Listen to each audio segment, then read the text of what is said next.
Hello, dear students. Welcome back to our online classes. I'm Mrs. Nehal More and I heartily welcome you today. Children, today we are going to learn chapter 4 of our civics book. And name of the lesson, Growing Up as Boys and Girls. Growing up as boys and girls. Basically, this is very easy topic, children. You're going to learn the discrimination, gender discrimination in this chapter. Gender discrimination means how unequally boys and girls or men and women are treated in the society. In this entire chapter, we will learn this discrimination through various examples. So let's begin. Being a boy or a girl or a girl is an important part of one's identity. Yes, it's very important. Being a boy or a girl is very important part of the identity. The society we grow up in teaches us what kind of behavior is acceptable for boys and girls. See, the society where we grow up, in that there are stereotypes, means it's first only assumed that how the boys should behave in the society and how the girls should behave in the society, right? What do boys and girls can or cannot do? We often grow up thinking that these things are exactly the same everywhere. What do we think? That everywhere the same thing is going on. Okay, but do all the societies look at the boys and girls in the same way? We will try and answer this question in this chapter. We will also look how the different roles assigned to boys and girls prepare them for their future roles as men and women. See, very important. What are we going to learn in this chapter? How the upbringing of boys and the girls depends, the future of the boy and the men and the woman depends on the upbringing of the boy or a girl. Okay, we will learn that most societies value men and women differently. This is seen everywhere today also, that men are given more value than the women, right? The roles women play and the works they do are usually valued less than the roles men play and the works they do. This is what I want to tell you, that women are considered to be lesser than men in society. So in this entire chapter, we will also examine how inequalities between men and women emerge in the area of a work. See, now men and women nowadays, men are working and also along with them women are working. So this kind of equalities are there in their workplace also. Now how it is emerged, we will see. Okay. Now, growing up in a Samoa in 1920s. Now, Samoan is an island. Okay, the Samoan island are a part of a large group of small islands in the southern part of Pacific Ocean. It's not in India. It is an island in the Pacific Ocean. In 1920s, according to the research reports on Samoan society, children did not go to the school. See, children of the Samoan society in 1920. 1920 means exactly 100 years before, right? Because right now it's 2020 going on. 1920 means exactly 100 years before from now. At that time, not girl also and boys also were not going to the school. They learned many things, such as how to take care of children. What was the work of children? See, how to take care of the younger brother. Children means who? Younger brother or a sister. How to take care of a children, or household work from the older children or from adults. Fishing was a very important activity. They learned fishing. Young people therefore learned to undertake long fishing expeditions. But as see now, as they lived on the island, it is obvious that fishing was their main occupation, right? So, at the very young age only, the children used to learn fishing. They were not given education. They were not going to school. But they learned these things at the different points of their childhood.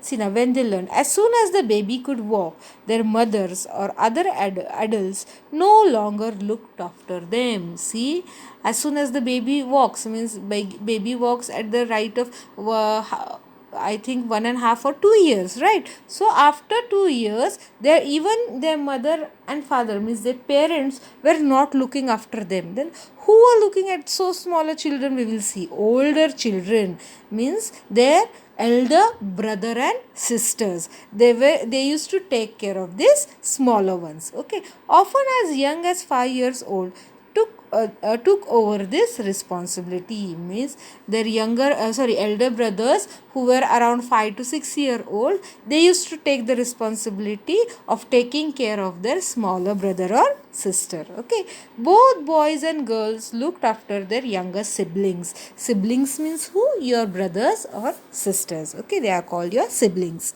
But by the time of the boy was about 9 years old, see, 5 to 9 years, they used to take care of their younger brothers or sisters, right? And after 9 years old, what they used to do, a boy used to, he joined the older boys in learning outdoor jobs like fishing, planting coconuts, etc. Okay, and girls, what they used to do, girls had to continue looking after small children or do errands for adults till they were teenagers. But once they became teenagers, they had much more freedom.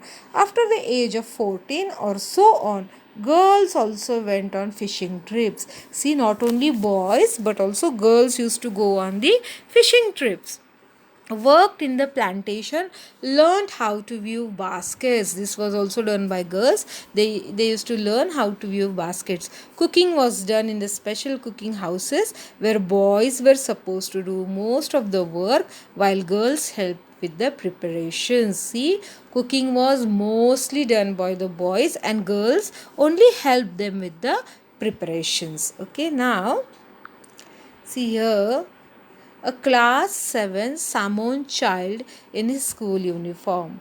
See this boy, he is belonging to a Samoan island and he is in class 7. Okay, now growing up as male in Madhya Pradesh in 1960s. Now Madhya Pradesh is in India, right? So, what happened in India in Madhya Pradesh in 1960? We will learn about it. The following is adapted from the account of the experience of being a small town in Madhya Pradesh in 1916. From class 6 onwards, boys and girls went to separate schools. Means schools were separate. Boys' school was separate and girls' school were separate. When it was in 1960. Not right now. Okay, the girls' school was designed very differently from boys' school. The girls' school's infrastructure was totally different from the boys' school. They had a central courtyard where they played in total secularism and safety from the outside world.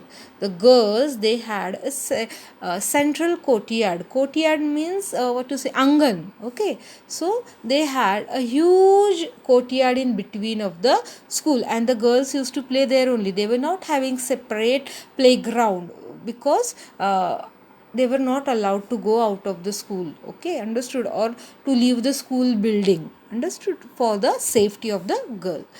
The boys' school had no such courtyard. Boys were not having such courtyard because they were allowed to go on the playground to play. And our playground was just a big space attached to the school. Every evening, once school was over, the boys watched as hundreds of the school girls crowded the narrow streets. As these girls walked on the streets, they looked so purposeful. This was unlike the boys who used the streets as a place to stand around idling, to play, to try out tricks with their bicycles. For the girls, For the girls, the street was simply a place to get straight home. Girls always went in a group, perhaps because they also carried fears of being teased or attacked. So the life of a girl and a boy was completely different. Boys were very free. They were allowed to behave anyhow they want. Means they used to play around in the street. They used to play tricks on their cycles. But the girls will go straight away at home when the school gets over. That also they will go in a group. Alone girl never used to go, okay, at home. After reading the two examples above, we realize that there are many different ways of growing up.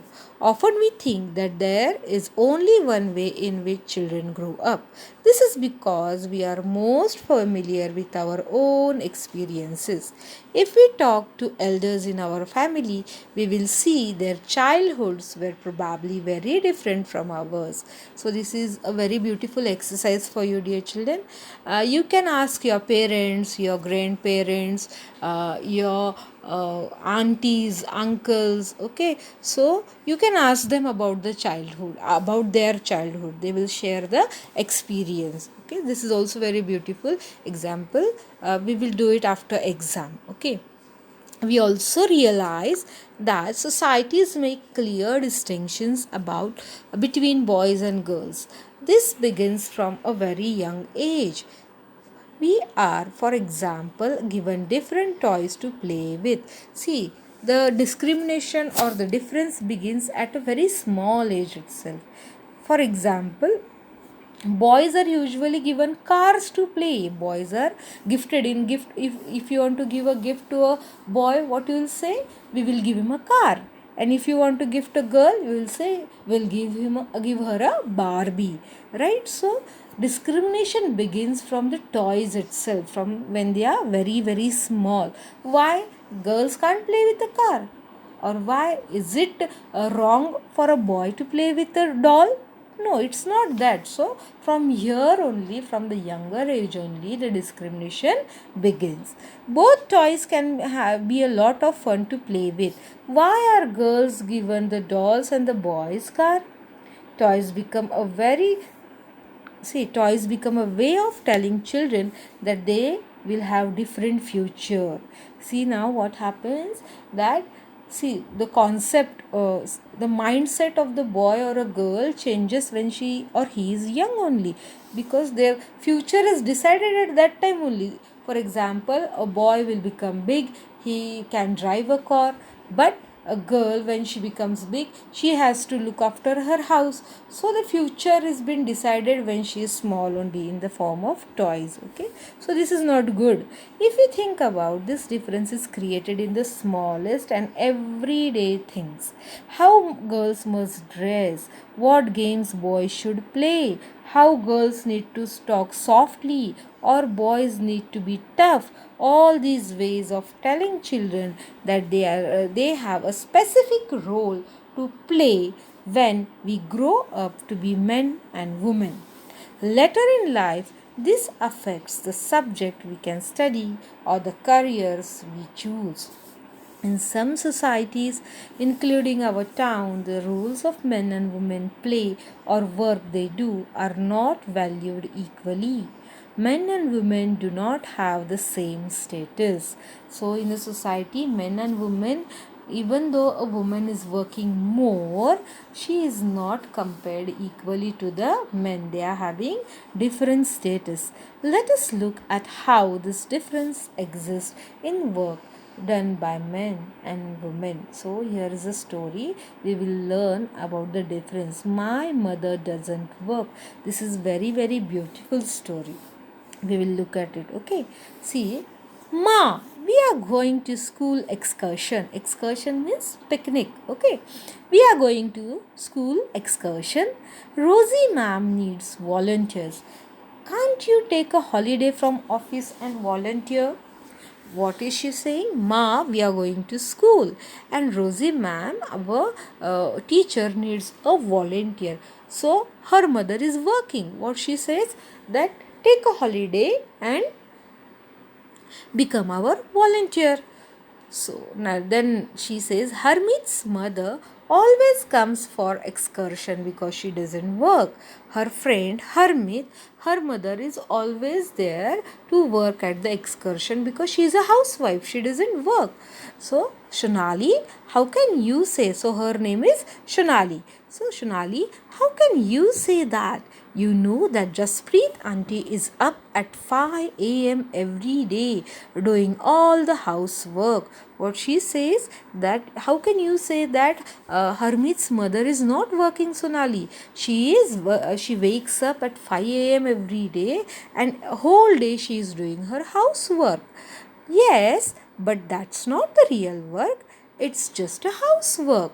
Sonali, what she says to her mother, that it's not a real work. She doesn't go out and work. She is not doing any job. So that is not the real work what she is doing. She is not being paid for it. So, oh, that's what you think, do you? Let's go over to their house and ask Jaspreet what she thinks. Now, see now. Jaspreet is Harmit's mother. Okay, so we will see here. She goes to the Harmit's house. Now see, Harsharan. Harsharan means who? Sonali's, Harmit's dad. Shonali thinks that your wife is not working person. See now, here you can see Harmit is sitting. Here, wait, I will show you. Here she is, Harmit. Okay, she is Sonali. She is Sonali's mother. He is Harsharan, Harmit's father. So, and he is Harmit's brother, and she is Jaspreet, who is Harmit's mother. Okay, understood? So, Harsharan. Sonali thinks that your wife is not working person. What she says that my daughter is thinking that your wife is not a working person. Then Harsharan laughs. Ha ha. But isn't that correct, auntie? What Harmit's brother says that yes, it is correct, auntie. My mother is a housewife. She does not work. Then Jaspreet, why don't you relax? Why don't you just relax and let them manage everything for a change? Then what happens? Shonali's mother gives an idea to Jaspreet. Jaspreet is who? Harpreet's mother. Okay, then she gives idea. She says, do one thing, Jaspreet. You just relax and let them manage one day. You don't work for a day. Let them manage. Let your husband, let your children manage their work for one day. Great idea. Okay, I'll go on strike tomorrow. So Jaspreet, what she says, very nice idea. I'll go on strike tomorrow. What fun! We will take care of everything tomorrow with Papa. So now Harmit and her brother is very happy that tomorrow Mama will not give us any work or Mama will not poke us in any things. We are free tomorrow. We will work everything with Papa. Then what happens next morning? The day arises when Jaspreet was on strike. So next morning, 7:30 a.m. Oh God, look at the time. Where is my breakfast? Why aren't the children ready?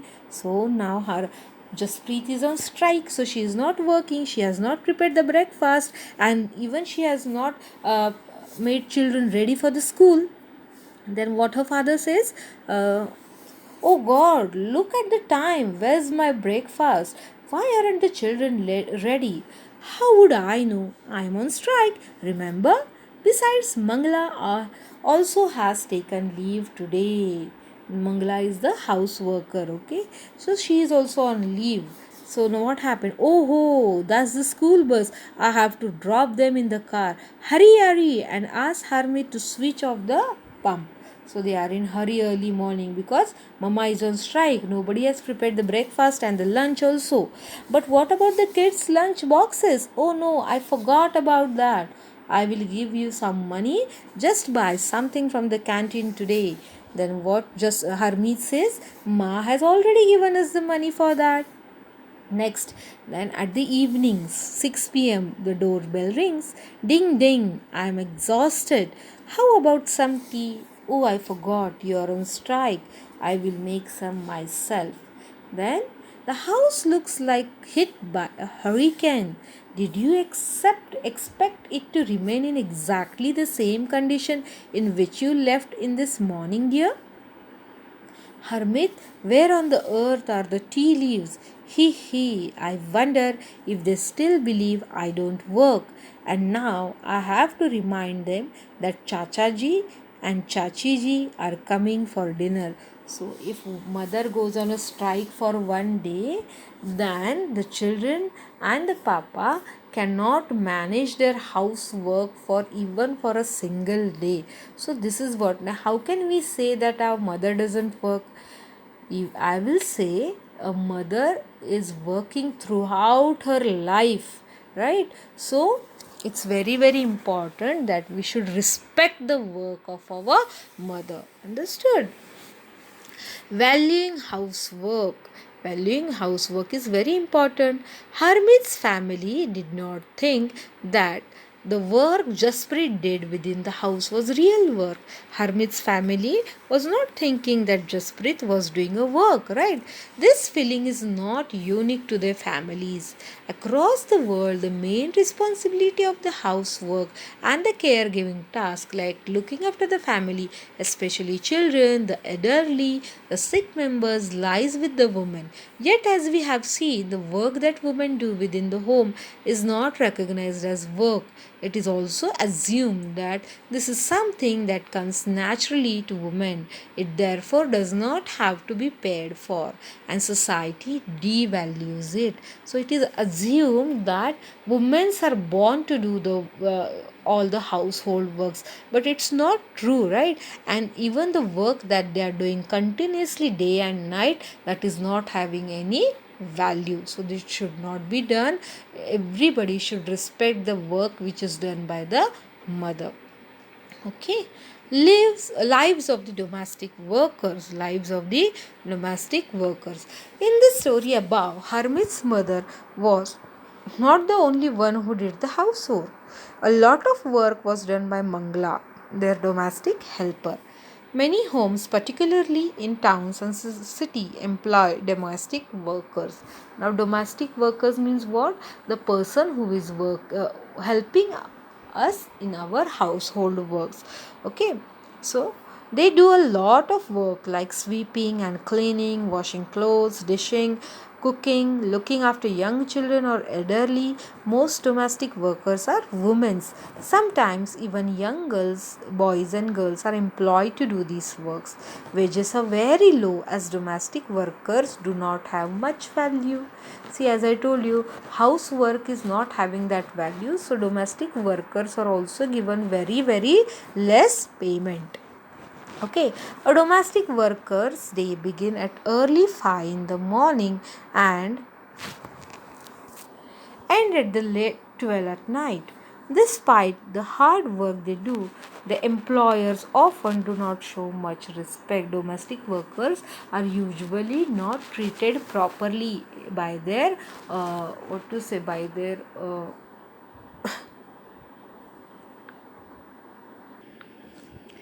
by their sahab or mem sahab. Okay, this is what Melanie, a domestic worker, had to say about her experience of working in Delhi.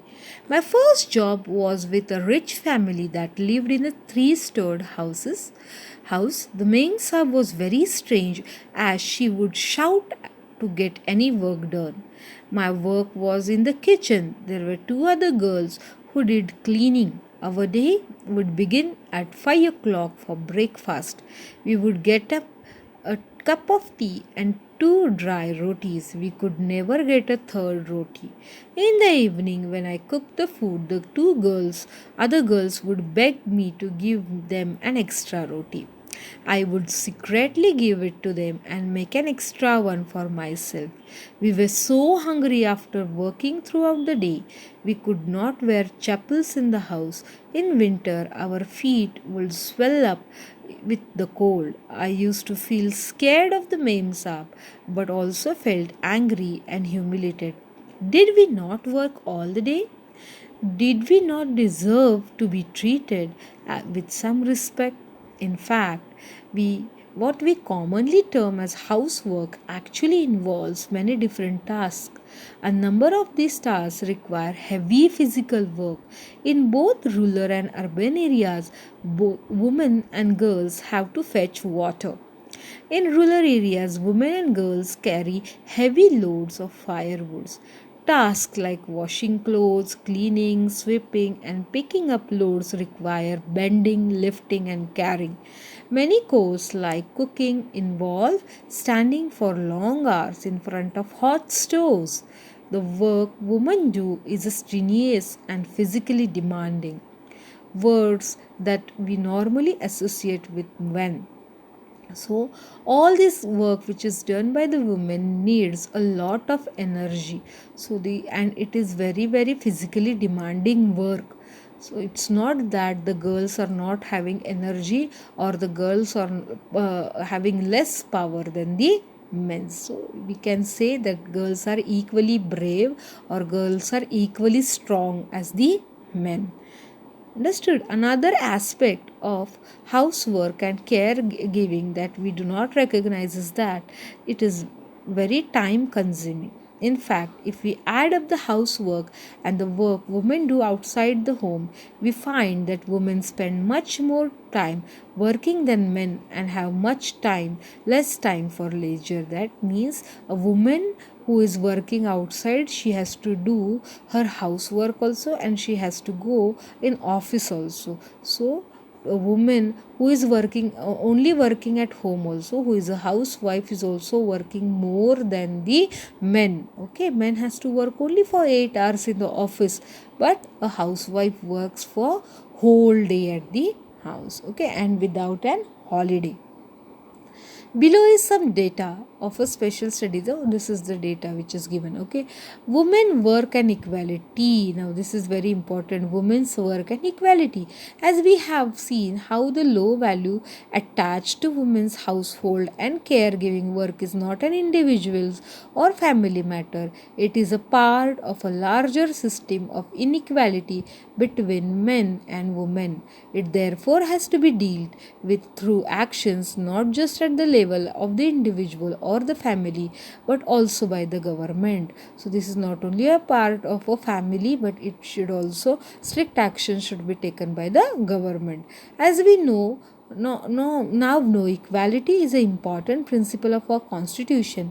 The constitution says that being male or female should not become a reason of discrimination. In our constitution, everybody is treated equally, right? So if a person should not be discriminated on the basis of gender, that means if he is a male or if he is a female, that should not be a reason for discrimination.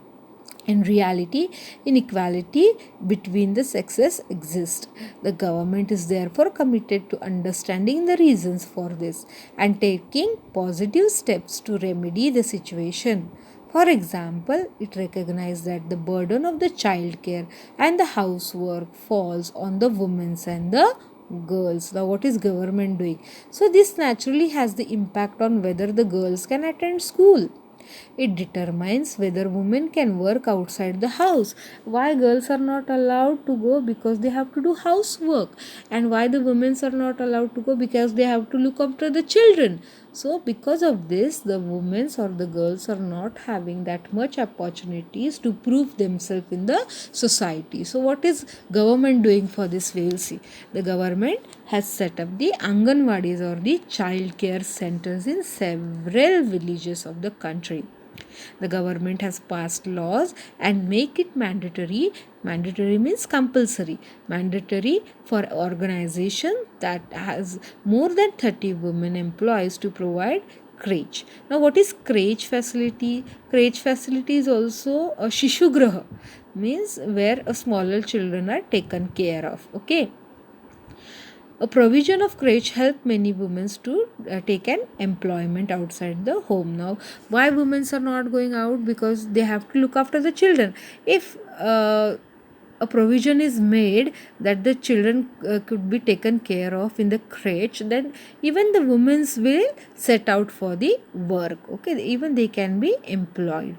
So this is what we have learnt in this chapter. Okay. I hope you have understood this lesson and you have enjoyed watching the video. Thank you for watching. Thank you and have a nice day.